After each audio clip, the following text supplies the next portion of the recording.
I kind of took that attitude with me when I came into the NBA, and that did not serve me very well. I did not want to be part of showing the world a false image of America, and it was a very easy choice to make.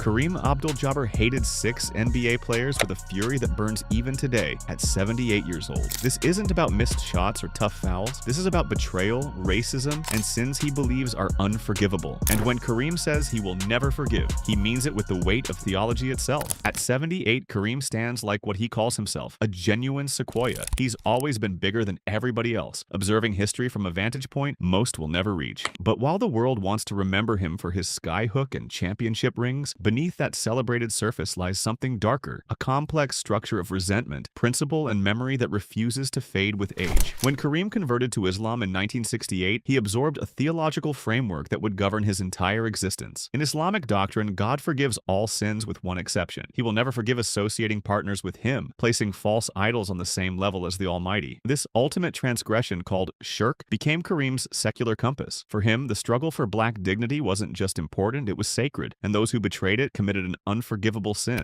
His rivalries weren't just about basketball. They were about judgment, about who stood with the crucial campfire of black hope and who tried to extinguish it. 6 players occupy space in Kareem's gallery of memory. Some earned his eternal contempt, others gained his respect. But understanding why requires diving deep into the racial politics of the hardwood, where every elbow, every political stance, and every public comment carried weight that transcended the game itself. The rivalry that cuts deepest, the one Kareem has never forgiven and never will, is with Wilt Chamberlain. This wasn't just 2 giants competing for basketball supremacy. This was a father figure becoming a traitor, a mentor transforming into an enemy so despised that even death couldn't soften Kareem's judgment. When young Lou Alcindor first met Wilt, the older center took him under his wing. Wilt shared his clothes, his social circles, and his wisdom about navigating the loneliness at the summit. But as Lou became Kareem Abdul-Jabbar, as he embraced black power and the fight for civil rights, a canyon opened between them that would never close. The late 60s demanded a choice, and Kareem made his. He boycotted the 1968 Olympics to protest the treatment of black Americans, inviting death threats and national hatred. He stood with Muhammad Ali when Ali refused to fight in Vietnam. He became what his generation called a race man, someone who put the struggle for black dignity above personal comfort. Wilt Chamberlain made a different choice. He became a black Republican who campaigned for Richard Nixon. For Kareem, this wasn't a private political preference, it was public betrayal. Nixon represented the establishment crushing the Black Power movement, and Wilt used his massive platform to support that crushing. This was Wilt's first strike, his political apostasy. But politics alone didn't earn Wilt a spot in Kareem's permanent gallery of unforgiveness. The unforgivable breach came in 1991 when Wilt published his autobiography, A View from Above. In those pages, Wilt made generalized racial statements disparaging black women. He suggested a preference for white women and implied that black women were sexually or socially inferior. For Kareem, who had immersed himself in black history, who understood that black women were the spine of the community's survival, this was heresy. This was a validation of the white slave master's gaze, performed by the most physically dominant black man of the era. Wilt was selling out his own mothers and sisters for the applause of white audiences. This was the unforgivable sin. This was secular shirk.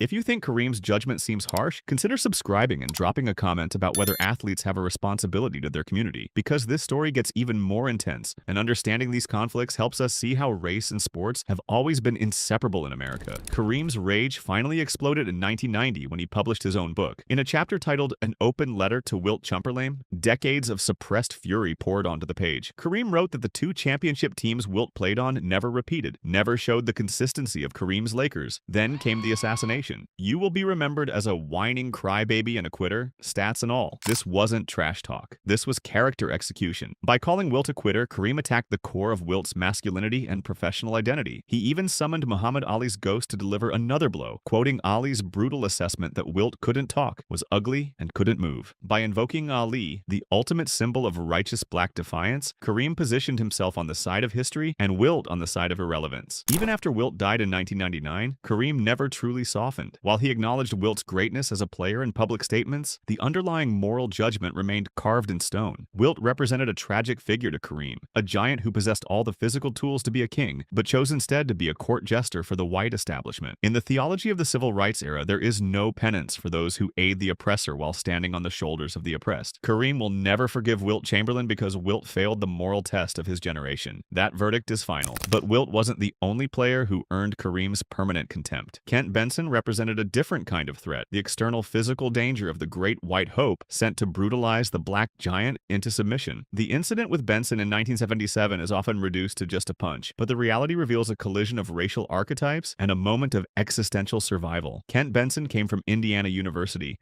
playing under Bobby Knight's authoritarian, militaristic system. As the #1 overall draft pick, he represented the Midwestern white establishment, coming to restore order to a league dominated by the aloof, Muslim, Afrocentric Abdul-Jabbar. The term Great White Hope has loaded historical meaning dating back to the Jack Johnson era, describing a white athlete whose purpose is reclaiming dominance from a black champion.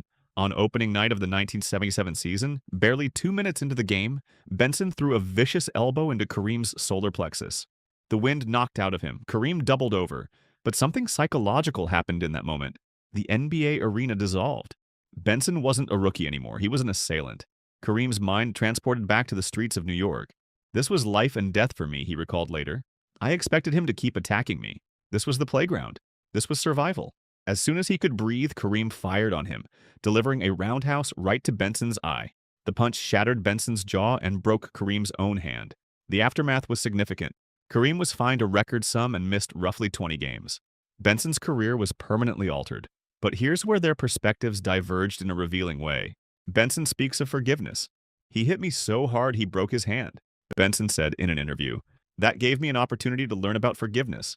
I had forgiven him." Benson viewed it through a Christian lens of sin and absolution. Kareem viewed it through a lens of survival and control. He doesn't ask for forgiveness. Instead, he reflects on the terrifying realization of his own lethality. "I could have killed him," Kareem admitted. "That's when I realized I better control my temper at all times."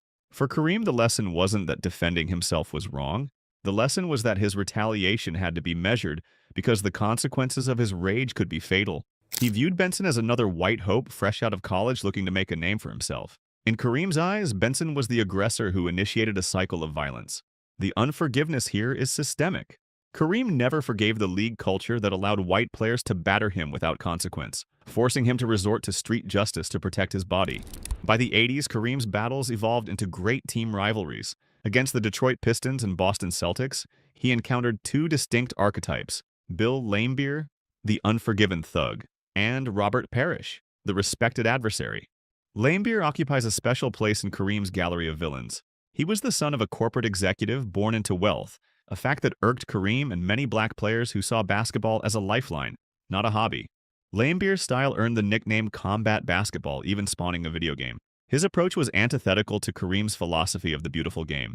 The defining moment came in Game 6 of the 1988 NBA Finals. With the Lakers trailing and the championship on the line, Kareem launched a skyhook. A whistle blew. Laimbeer was called for a foul, a call that Pistons fans insist to this day was phantom, that the referees gifted the Lakers a championship. Kareem's stance is immovable. "Check the tape, he made contact with my body." For Kareem, Laimbeer's complaints were the whining of a bully who finally got caught. Laimbeer's entire career was built on bending the rules and endangering opponents. Unlike physical play born of size, Laimbeer's play was born of malice. He undercut players, threw elbows, instigated fights, all while protected by his status and the Bad Boys brand. Kareem has shown no interest in forgiving Laimbeer because Laimbeer represented the degradation of basketball into violence, a degradation that disproportionately harmed the bodies of the black artists who made the game beautiful. Laimbeer was privileged, protected, and violent. That combination earned him permanent contempt. But standing in stark contrast is Robert Parrish, the center of the Boston Celtics. Parrish recently made headlines with a profane dismissal of the entire Lakers organization, with 3 specific exceptions: Kareem Abdul-Jabbar, Michael Cooper, and James Worthy. Why did Kareem earn exemption from Parrish's hatred? The answer reveals everything. Parrish explicitly stated, "I respect Kareem because of what Kareem did off the court. For justice, for social justice for all." This dynamic exposes a profound truth. Parrish, a black man from the segregated South, recognized that Kareem was fighting a war that transcended basketball. While they battled fiercely on the court, Parrish being one of the few centers with the length and discipline to challenge the skyhook, there was a shared understanding of the burden of blackness in America. Kareem forgave the Celtics' rivalry in Parrish's case because Parrish was a brother in arms. Unlike Laimbeer, the privileged aggressor, or Wilt, the political sellout, Parrish was a silent warrior who respected the code. The mutual respect here serves as proof that Kareem can forgive the rival, provided the rival respects the cause. The rivalry with Larry Bird and the Boston Celtics defined the 80s NBA narrative. However, for Kareem, the conflict with Bird was less personal than sociological. It was a battle against the narratives that white America projected onto Bird. Larry Bird was reluctant to embrace the title of Great White Hope, but he couldn't escape it. The media and fans in Boston and across white America elevated Bird not just for his play, but for what he represented, a reassertion of white competence in a game that had been taken over by black athletes. The Celtics were framed as the team of intelligence, grit, and teamwork, while the Lakers were flash, athleticism, and talent. Kareem, arguably the most intelligent player in history, resented this racial coding deeply. Kareem offered a searing insight into the racial dynamics at play. He noted that his teammate Magic Johnson was beloved because Magic made white people feel comfortable with themselves. Magic's smile and effervescence allowed white fans to cheer for a black man without confronting the reality of black anger or black intellect. Kareem, by contrast, offered no such comfort. He was the angry black man, the intellectual who read history books in the locker room and refused to smile for cameras. Despite this, Kareem maintained professional respect for Bird. He recognized Bird as a fellow introvert and supreme craftsman. Unlike the unforgiveness directed at Wilt or the contempt for Laimbeer, Kareem's attitude toward Bird was detached admiration. He forgave the man, but never forgave the symbolism the media constructed around him. He understood that the Great White Hope narrative was a weapon used to diminish black achievements, and he fought against that narrative until his final game. In the twilight of his life, looking back on the centers who followed, Kareem made a conspicuous choice in designating his successor. He repeatedly bypassed Shaquille O'Neal, the most dominant physical force since Wilt, in favor of Hakeem Olajuwon.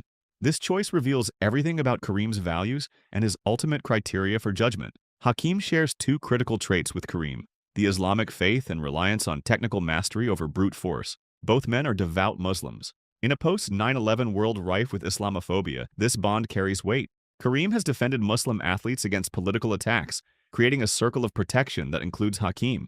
By choosing Hakeem over Shaq, Kareem is once again litigating his case against Wilt Chamberlain. Shaq and Wilt represented the overpowering style, dunking through people relying on mass. Hakeem and Kareem represented the artistic style, footwork, the dream shake, the skyhook. For Kareem, Hakeem Olajuwon is proof that his way was the right way. Hakeem won championships without being a thug like Laimbeer and without being a political sellout like Wilt. He maintained his dignity, his faith, and his dominance. There is no unforgiveness here. Instead, there is profound embrace. Hakeem Olajuwon is the only rival Kareem views without caveat. He is the spiritual heir who validated the Sequoia's existence. These 6 players, these 6 judgments, reveal the architecture of Kareem Abdul-Jabbar's memory. His unforgiveness isn't bitterness, it's historical fidelity. Kareem functions as a living archive of the African-American experience in the 20th century. His refusal to forgive is a mechanism of preservation. He remembers the sting of white hope elbows when referees looked away. He remembers the betrayal of a mentor who told the world that black women were less than. He remembers the Great White Hope cheers that tried to drown out his excellence. Kareem's judgment operates on a hierarchy loosely modeled on the Islamic concept of shirk. The mortal sin, unforgivable, is betraying the race. This is Wilt Chamberlain's sin. By politically aligning with Nixon and culturally denigrating black women, Wilt associated himself with the oppressor. For this, there is no absolution. The systemic sin, unforgotten, is perpetuating violence and privilege. This is the sin of Bill Laimbeer and Kent Benson. While Benson is forgiven in a survivalist sense, the system that created him is not. Laimbeer remains condemned. The venial sin, forgivable, is being a symbol of the opposition. This applies to Larry Bird. Kareem separates the man from the racial projection, granting respect where due. The virtue embraced is standing for the cause. This is Robert Parrish and Hakeem Olajuwon. These men are embraced because they upheld the dignity of the struggle and the faith. At 78, Kareem remains active, writing on Substack, criticizing current players like LeBron James when he feels they fall short of the social responsibility inherent in their platform. He has not mellowed into a silent elder. He has sharpened into a sage. He will never forgive the forces that sought to break him. He will never forgive the erasures of history. And he will never forgive those who, having been given the gift of immense power, chose to use it for anything less than the liberation of their people. In a world that constantly asks black athletes to shut up and dribble or to smile and forgive the transgressions of the past, Kareem Abdul-Jabbar's refusal to forgive is his final, most enduring skyhook, unblockable, undeniable, and looming over the game forever. His unforgiveness is not a defect of character. It is is a mechanism of memory. It is the testimony of a man who stood 7 feet 2 inches tall and refused to bend even when the weight of history pressed down from above. That is the legacy of the Sequoia. That is why he will never forgive. If this story revealed something about the intersection of race, sports, and memory that you hadn't considered before, hit that like button and subscribe for more deep dives into basketball history. Drop a comment about which of these rivalries surprised you most, because understanding the past helps us make sense of the present.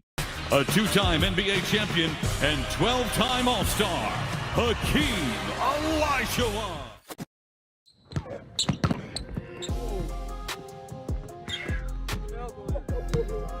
Oh, man. You didn't start playing basketball, I think, until you were 15? I was 17. You were a handball player and a Yes. goalkeeper. All the children growing up in Nigeria, you have to play soccer. That's like a fundamental.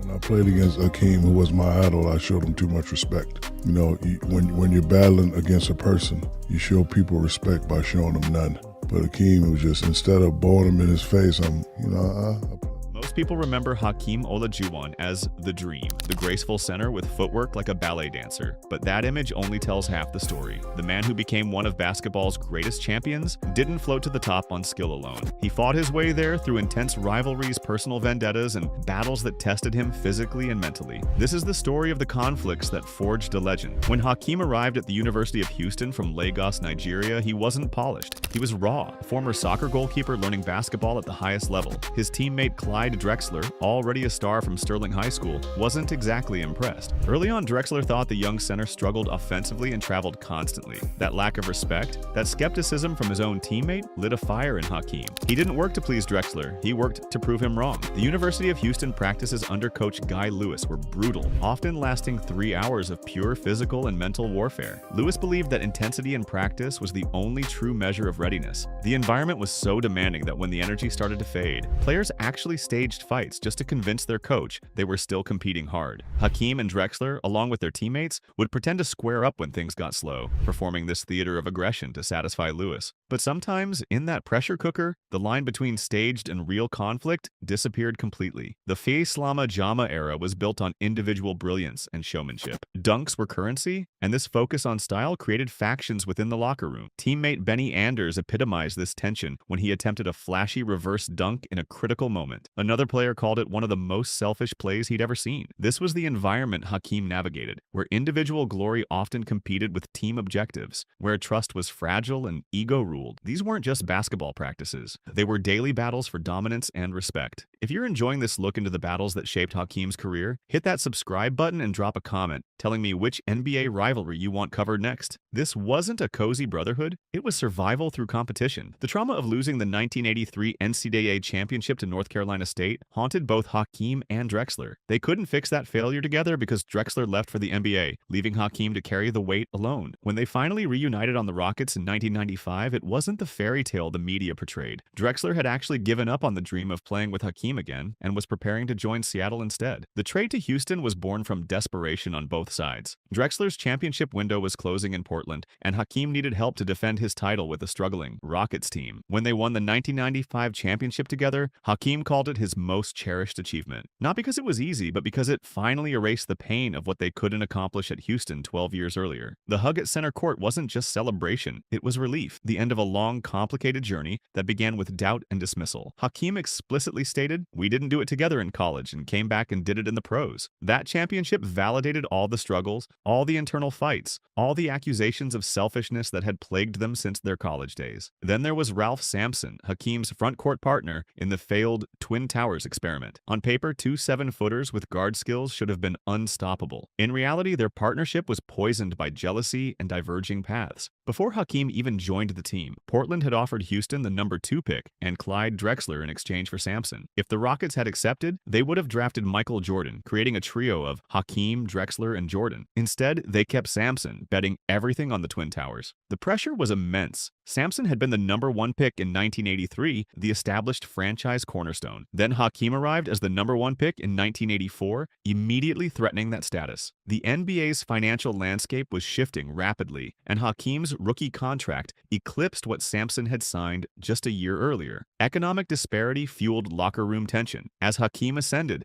commanding fear and respect with his aggressive, relentless style, Sampson struggled with injuries and began to be viewed as fragile. The jealousy wasn't just about money. It was about respect, about who owned the identity of the franchise. The dysfunction reached a breaking point during the 1986 finals against the Boston Celtics. The Rockets' locker room was reportedly in shambles after losses, with equipment broken and frustration boiling over. Sampson, once the golden child, found himself isolated as the Twin Towers concept collapsed into a one-man show starring Hakeem. The Boston Garden crowd targeted Sampson mercilessly, with signs reading "Ralph Sampson is a sissy" plastered throughout the arena. In the 1980s, calling a 7'4" black man a sissy was more than an insult. It was a racially coded attack, stripping him of the physical dominance and threat associated with his size and race, reducing him to mockery. Hakeem witnessed this abuse firsthand. He internalized the attack on his partner as an attack on their entire identity. That rage exploded in Game 5 when Sampson threw a punch at Celtics guard Jerry Sichting, starting a brawl. But it was Hakeem who escalated it into war. Footage shows him flying into the pile, throwing punches with no regard for consequences. He connected with Larry Bird and Dennis Johnson before being ejected. In that moment, Hakeem shattered any image of the polite African. He showed he would physically fight the icons of the NBA establishment, that he wouldn't be intimidated by the mystique of the Celtics or the hostility of their crowd. The Boston Garden had a long history of racial hostility. Bill Russell, the greatest Celtic of all time, described facing horrendous racism from his own home crowd. By the mid-80s, the Celtics were often culturally positioned as the Great White Hope, a team of smart, fundamental players like Bird, McHale, and Ainge contrasted against the athletic black teams of the league. Hakeem walked into that charged atmosphere as doubly foreign, a black man and an African immigrant. The sissy chants directed at Sampson signaled that the crowd viewed the Rockets not just as opponents, but as targets for degradation. The environment, not any individual player, became something Hakeem hated. He was rejecting a hierarchy that placed the Celtics at the top and dismissed challengers like him. It was a declaration that he would not be bullied, even if it meant fighting an entire team. That violence against the establishment continued. During the Western Conference Finals that same year, Hakeem punched Lakers forward Mitch Kupchak and even tussled with a referee. He was building a reputation, not as soft, but as dangerous. Throughout the 80s and 90s, a xenophobic narrative plagued African players in the NBA. They were stereotyped as soft, nice, naive, easily bullied by tough American inner-city players. Charles Oakley, the enforcer for the Bulls and later the Knicks, built his career on intimidation. But there's a persistent legend that Oakley rarely engaged in prolonged conflict with Hakeem. The rumor, whispered in NBA circles, involves an incident where Hakeem, tired of physical jostling, simply slapped the feared enforcer across the face. The lack of retaliation from Oakley cemented Hakeem's reputation. He refused to submit to xenophobic hazing. He demanded respect through immediate physical consequences. This reputation spread throughout the league. Players knew that Hakeem wouldn't back down, wouldn't absorb punishment quietly. Where other African players might have accepted the stereotype, Hakeem actively destroyed it with every physical confrontation. His willingness to fight back wasn't just about individual moments. It was about changing the narrative entirely, proving that he and players like him deserved respect, not because they were polite, but because they were formidable. But the conflicts weren't just with opponents. In 1992, Hakeem's own franchise betrayed him. The Rockets accused him of faking a hamstring injury to gain leverage in contract negotiations. This accusation carried heavy racial undertones, invoking stereotypes of the greedy or deceptive black athlete. By questioning his integrity and suspending him, the Rockets front office alienated their franchise player. Hakeem's response was furious. He called management stupid in the press and demanded a trade. This period of hatred between player and team is often overlooked, but it hardened Hakeem. It taught him that loyalty in the NBA was conditional, that he had to fight for his worth as viciously off the court as he did on it. Only the purging of the front office salvaged the relationship, but the damage had been done. Hakeem learned he could trust no one completely. Then came 1995 and the rivalry that became personal warfare. David Robinson won the MVP award that year, and Hakeem took it as theft. Robinson was the Admiral, a Naval Academy graduate, polite, articulate, sculpted like a statue. He was the NBA's ideal ambassador, safe and marketable. Hakeem saw him as manufactured, lacking the edge necessary to win when and systems broke down. When the MVP was announced, Hakeem gathered his teammates and declared, "He has my trophy." This wasn't a difference of opinion. In Hakeem's mind, Robinson was an unworthy pretender holding stolen property. Before the Western Conference Finals began, Hakeem told his team, "I'm going to David's house to get my trophy." What followed was a public execution. Hakeem didn't just outplay Robinson, he humiliated him. The Dream Shake left Robinson, one of the greatest defensive centers ever, jumping at ghosts. In Game 2, footage shows Robinson flailing helplessly while Hakeem calmly pivoted for layups. Teammate Mario Ely recalled Hakeem saying, "Mario, he's borrowing my trophy. Somebody's in trouble tonight." The statistical dominance was overwhelming. Hakeem averaged 35 points, 12 rebounds, and 4 blocks compared to Robinson's pedestrian numbers. But the psychological damage cut deeper. Hakeem exposed Robinson as a regular season player, stripped the admiral of his rank. Even Robinson's gracious admission that he'd been bamboozled only reinforced the dominance. Hakeem hadn't just beaten him. He'd confused him, outsmarted him, broken his spirit. The rivalry with Shaquille O'Neal was different. It was generational, defined by Shaq's massive ego and Hakeem's cool superiority. Entering the 1995 finals, Shaq was the cultural phenomenon, young and dominant, having just defeated Michael Jordan's Bulls. The media was ready to crown him the new king. Hakeem, the defending champion, was cast as the underdog. The Rockets swept the Magic in 4 games, but the nature of the sweep was psychological. Shaq averaged 28 points, playing well statistically, but he later admitted Hakeem had dogged him out. The key was Hakeem's refusal to engage in Shaq's game. Shaq was used to physical bullying and trash talk, but he found no purchase against Hakeem. When Shaq threw an elbow, Hakeem would calmly say, "Nice elbow, brother," then proceed to score with finesse. This lack of reaction infuriated Shaq. He admitted, "He had me mentally." Shaq's reflection was revealing. "I showed him too much respect." He realized that treating Hakeem with reverence was fatal. This loss transformed Shaq, who vowed never to be nice again, adopting a kill-everyone mentality that defined his Lakers dynasty. In a way, Hakeem created the monster that would dominate the league, but the strangest chapter came after the finals. Shaq, unable to process the humiliation, couldn't let it end. His ego demanded a rematch on his terms. In the weeks following the series, Shaq drafted a note to Hakeem, possibly typed on a typewriter. The message was direct and desperate. "Hakeem, the series may be a done deal, but it ain't over between you and me. Sure, you're pretty good with your team behind you, but I want you one-on-one." This wasn't empty talk. Shaq's camp, working with Taco Bell, organized a legitimate pay-per-view event called The War on the Floor, a $1 million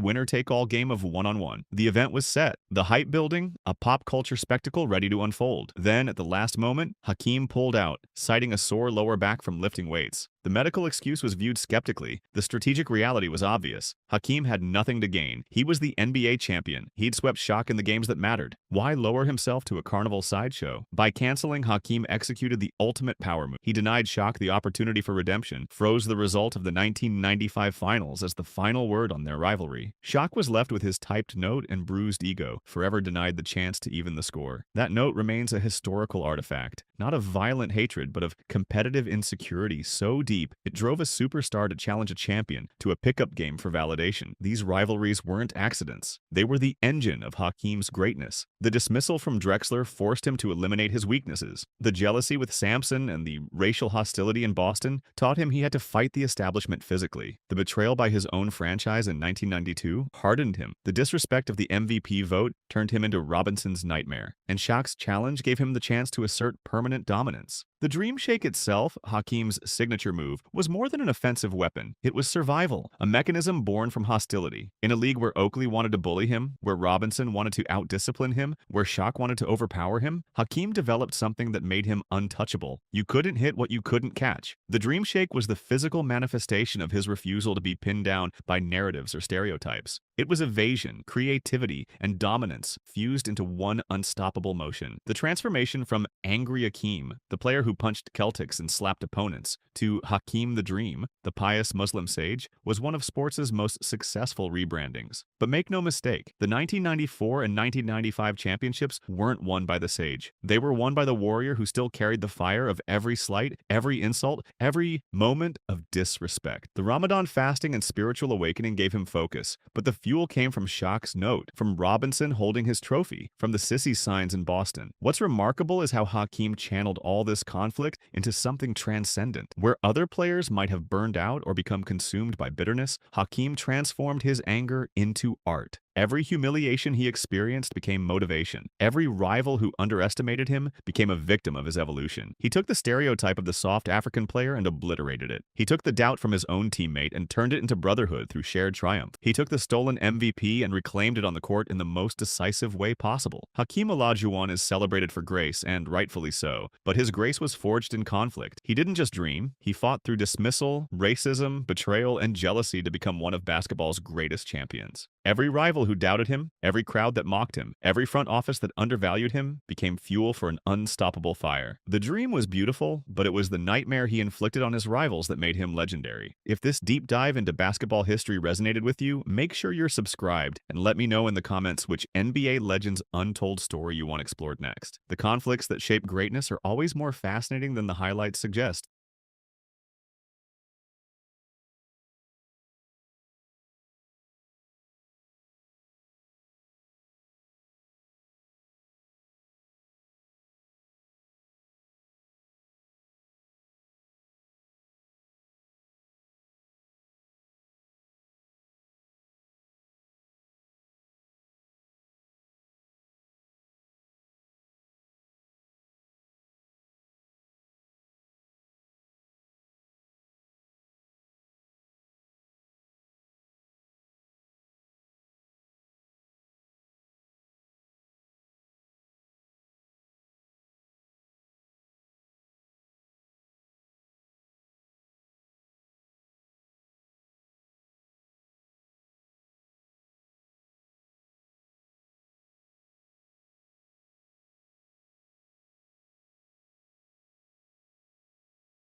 I talk to anybody, but some people they ain't been telling the truth. And you call me an asshole. And then you said you hated me. They wanted to see if I could act and behave like a rookie. Why'd you quit? Why'd you retire? I wanted to get a chance to guard you and defend you because I know I can stop you. He always talked trash and people don't really understand it. Michael, who do you think you are? People say one of Michael Jordan's teammates was called a racist, and this story explains everything about how hate shaped the greatest player ever. Jordan's career wasn't just about championships and highlight reels, it was built on something darker, something most people don't talk about. 6 players pushed him, challenged him, and made him so angry that he turned that rage into fuel. These weren't just opponents, they were the builders of his legend, and without them, there's no 6 rings, no last dance, no GOAT conversation. Think about it. What if I told you the greatest basketball player of all time needed enemies to become great? But without the freeze-outs, the trash talk, the physical beatdowns, Michael Jordan would have just been another talented scorer. Before you click away, let me show you how 6 men helped create the most dominant athlete in sports history. And trust me, by the end of this, you'll see these rivalries completely differently. Here's what nobody tells you about greatness. It doesn't happen in a vacuum. Jordan didn't wake up one day and decide to be unstoppable. He was forged in fire, shaped by conflict, hardened by people who refused to bow down. And it all started with one man who tried to embarrass him in front of the entire world. The year was 1985. Michael Jordan, the rookie sensation, walked into the NBA All-Star Game in Indianapolis with all the hype in the world. The fans loved him, the media couldn't stop talking about him, and the old guard absolutely hated him for it. This is where Isiah Thomas enters the story. The theory goes that Isiah organized something called the freeze-out. The idea was simple. Don't pass the ball to the rookie. Make him look foolish. Put him in his place. Picture the scene. Jordan's on the court with legends like Magic Johnson, Larry Bird, and Julius Erving. These guys had already won championships, already earned their respect. And here comes this kid from North Carolina with endorsement deals and magazine covers before he'd even proven himself in the playoffs. The veterans saw him as disrespectful to the natural order of things. Thomas, as the Eastern Conference point guard, allegedly had the power to control the ball flow. He could decide who ate and who starved. Jordan took only 9 shots in 22 minutes. He finished with 7 points. For a guy averaging 28 points per game, this was humiliation. Now, some people deny the freeze-out ever happened. Magic Johnson's agent said there's no way Larry Bird would team up with Isiah for anything, and he had a point. Bird and Thomas hated each other. Julius Erving was on that team too, and Dr. J wasn't the type to participate in petty hazing. But here's the thing. It doesn't matter if the conspiracy was real. Jordan believed it was real, and that belief changed everything.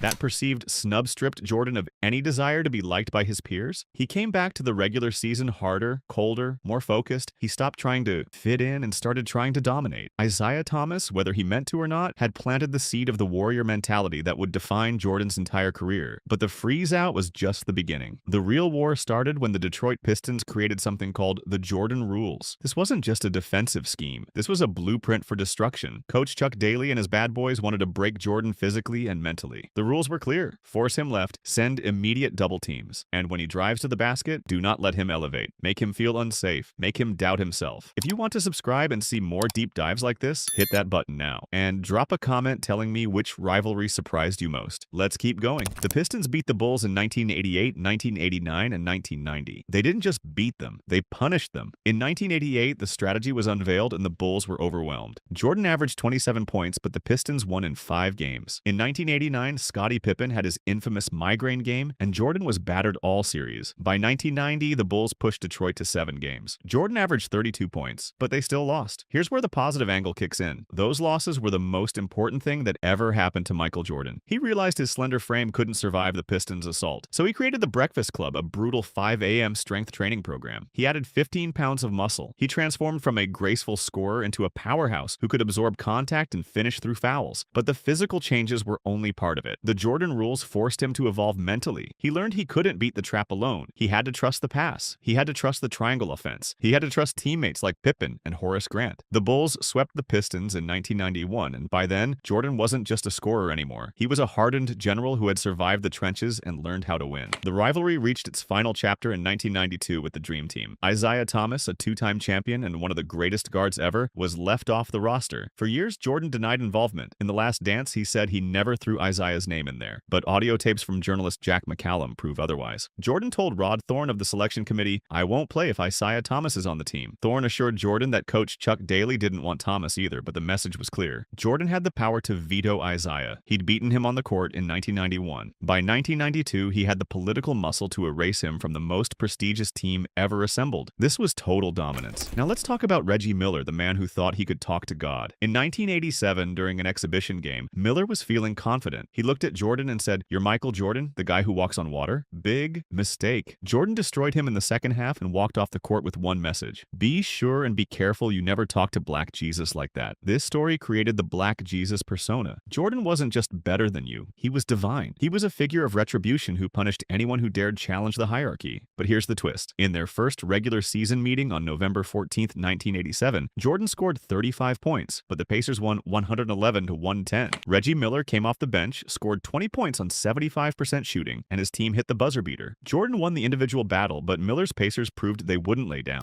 This dynamic defined their entire rivalry. Jordan almost always won the statistical war, but Miller never stopped believing he could win. That confidence, that audacity, forced Jordan to stay sharp. The ultimate test came in the 1998 Eastern Conference Finals. The last Dance Bulls were running on fumes, and the Pacers pushed them to the brink. In Game 4, Miller hit a game-winning three-pointer with less than a second left. He shoved Jordan slightly to create space, proving he wasn't afraid of the moment or the man. The Bulls survived Game 7, but the Pacers were widely considered the toughest challenge Chicago faced during their second three-peat. Reggie Miller's role in Jordan's career was to provide the audacity of hope. Unlike other shooting guards who were intimidated by Jordan's reputation, Miller genuinely believed he could win. That delusion, or maybe that confidence, ensured Jordan could never relax. Miller was the pest that kept the lion from sleeping. When the bad boys declined, the New York Knicks stepped up as the next physical threat. Under Pat Riley, they adopted Detroit's rough defensive style, and John Starks was their emotional leader. Starks was the complete opposite of Jordan in pedigree. Jordan was the 3rd overall pick, an NCAA champion, a global icon. Starks was undrafted. He'd bagged groceries before making the league. He had a massive chip on his shoulder. In their first encounter, Starks tried to physically intimidate Jordan. He hit him in the back of the forearm on the first play. Jordan's response was ice cold. "All right, you're going to be calling me Mr. Jordan before the night is up." Starks represented the street side of basketball. He was volatile,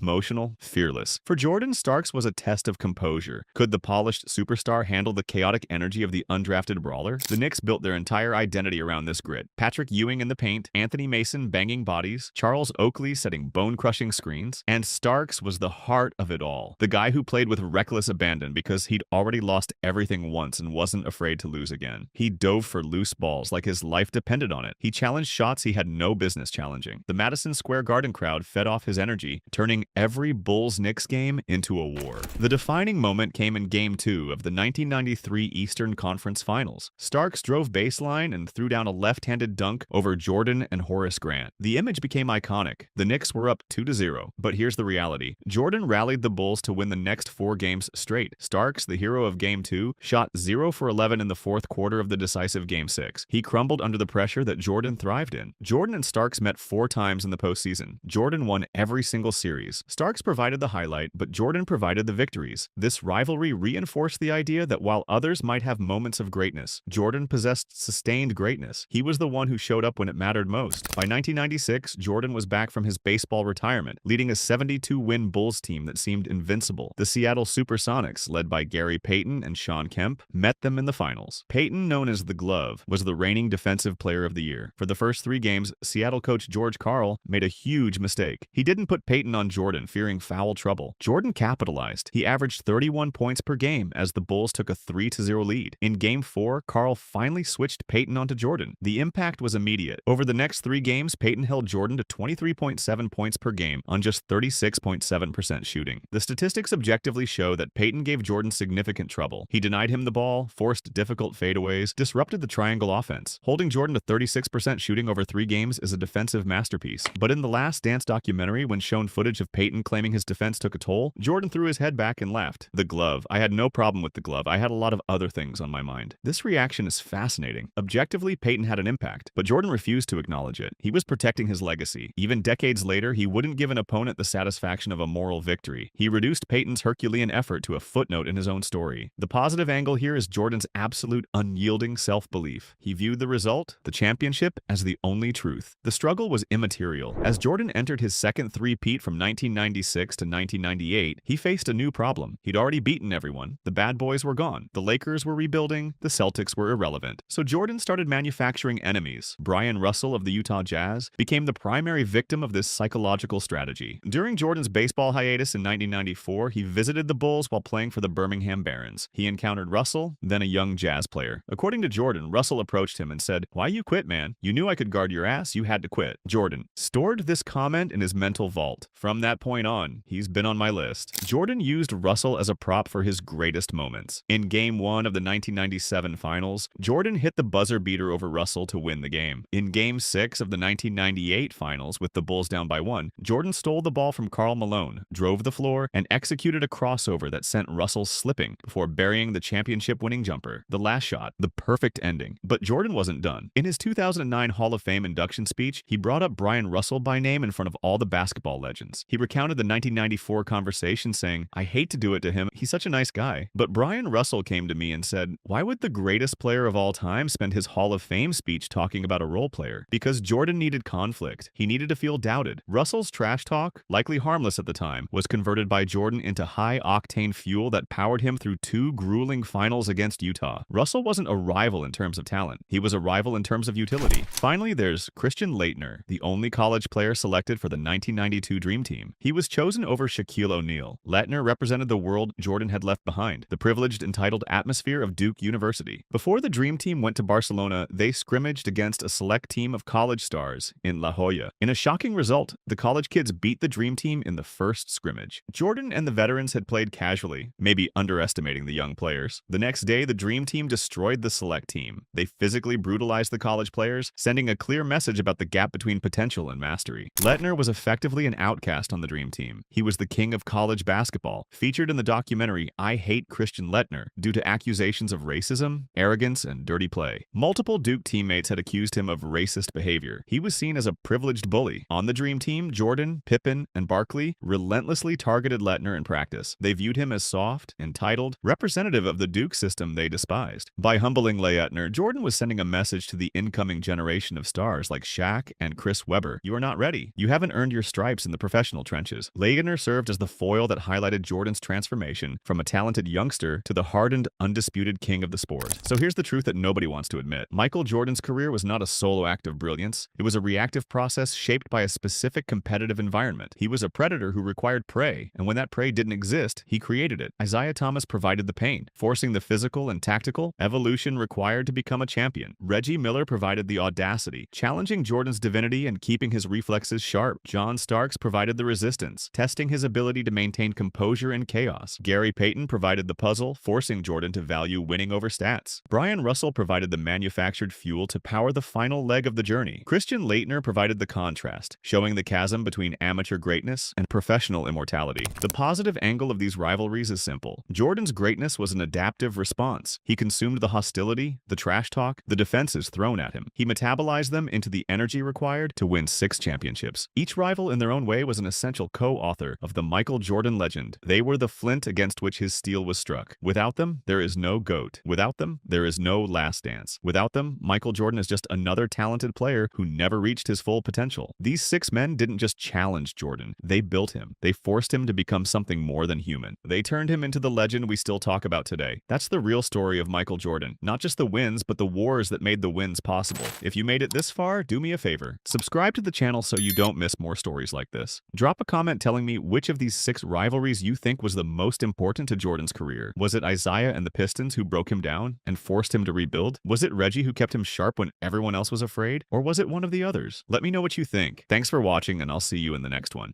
They would do things like foul my other team teammates. They would freeze the ball for as long as they could. They would do all sorts of dumb things. They weren't even trying to win the game. From the Board of Education. Because whenever people see me now, they go, 20,000.